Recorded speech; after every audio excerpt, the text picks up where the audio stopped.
আসাম পুলিচৰ কাৰণে 2টা ট্ৰেকত প্ৰেক্টিছ হৈ আছে। আজি আমাক আজি বহুত দিন ভিডিঅ' দিয়া নাই, মোবাইলৰ অলপ প্ৰব্লেম কাৰণে, তথাপি আজিৰ পৰা আকৌ দিম। আজি আমাৰ ছেটটো মাৰিলোঁ।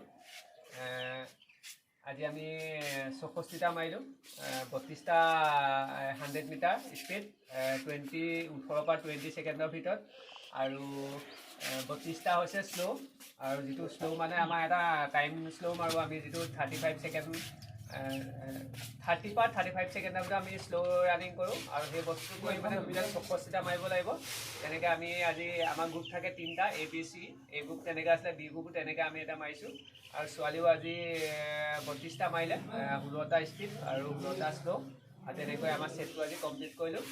আৰু তেনেকৈ মাৰিলে এটা ভাল ৰিজাল্ট পোৱা যাব, স্পীডটো নকমে হা। আৰু তেনেকৈ আমি কাইলৈ কি মাৰিম আৰু তাৰ আমি দেখাম সবিশেষ মানে আমি গোটেই বস্তু দেখাব নোৱাৰোঁ, আমাৰ মোবাইলৰ স্পেচৰ প্ৰব্লেম কাৰণে ৰানিংবিলাক দেখা পাই নহয়। তথাপি যিটো মাৰিছোঁ সেইটো আমি ডেইলি বাই ডেইলি কওঁ আগতে, কিন্তু আমি আজি বহুত দিন ভিডিঅ' দিয়া নাই। সেইটোকে যিসকলে আমাৰ ভিডিঅ'বিলাক চাই থাকে তেওঁলোকৰ চৰি বুলিয়ে ক'ব লাগিব, কাৰণ তেওঁলোকে বিচাৰে আমাৰ ভিডিঅ' কিছুমানে এজনেও হ'লেও চায় নিশ্চয়, আৰু তেওঁলোকক আমি ভিডিঅ' দেখাব পৰা নাই। আজিৰ পৰা আকৌ আমি দিছোঁ, আৰম্ভ কৰিম, আৰু সেইটোকে চাব আপোনালোকে নিশ্চয় মাৰিব ছেটটো, আৰু ভালকৈ এটা ভাল ৰিজাল্ট পাব। আৰু সেইটোৱে আৰু কাইলৈ আমি দিম কি মাৰিম। ধন্যবাদ।